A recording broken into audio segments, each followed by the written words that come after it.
11મા આંતરરાષ્ટ્રીય યોગ દિવસની ભવ્ય ઉજવણી એમએસ યુનિવર્સિટીમાં વડોદરા શહેરમાં વિશ્વવિખ્યાત મહારાજા સયાજીરાવ ગાયકવાડ યુનિવર્સિટીમાં પેવેલિયન ખાતે આંતરરાષ્ટ્રીય યોગ દિવસ નિમિત્તે યોગ દિવસની ઉજવણી કરવામાં આવી। વડોદરા શહેરની એમએસ યુનિવર્સિટીની પેવેલિયન ખાતે યોગ દિવસની ઉજવણી કરવામાં આવી, જેમાં એમએસ યુનિવર્સિટીના in charge vice chancellor Dhanesh Patel તથા રજિસ્ટ્રાર્ડ કે.એમ. ચુડાસમા અને કોમર્સ ફેકલ્ટીમાં ડીન જે.કે. પંડ્યા તથા તમામ ફેકલ્ટીના ડીન યોગ દિવસની ઉજવણીમાં જોડાયા અને યોગ સ્વાસ્થ્ય માટે કેટલો ઉપયોગી છે, જેથી યોગ કરવાથી તમામ રોગોનો નાશ થાય છે, જેથી યોગ કરવું જરૂરી છે, એટલા માટે 21 જૂને આંતરરાષ્ટ્રીય યોગ દિવસ મનાવવામાં આવે છે।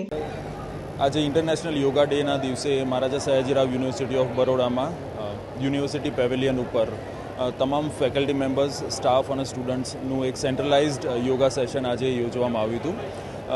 સરકારશ્રીના જે યોગા પ્રોટોકોલ્સ છે તેને પ્રેક્ટિસ કરવા માટે થઈને 6:45 આજે સેશનનું આયોજન કરવામાં આવ્યું હતું, જેની અંદર વિવિધ આસનો અને વિવિધ હેલ્થ કેર બેનિફિટ્સ માટેના જે ટિપ્સ છે એ આપવામાં આવ્યા। તમામ યુનિવર્સિટીના શાખાઓ જેમ કે faculties, head of the departments, coordinators સૌ હાજર રહ્યા હતા વિદ્યાર્થીઓની ટીમ સાથે। એનસીસી તેમજ એનએસએસના વિદ્યાર્થીઓ પણ યોગા પ્રેક્ટિસીસ માટે હાજર રહ્યા હતા અને 1.5 કલાકનું યોગા સેશનની આજે પ્રેક્ટિસ થઈ અને મહારાજા સયાજીરાવ યુનિવર્સિટી ઓફ બરોડાના યુનિવર્સિટી પેવેલિયન ખાતે આનું સેન્ટ્રલાઇઝ્ડ આયોજન કરવામાં આવ્યું હતું।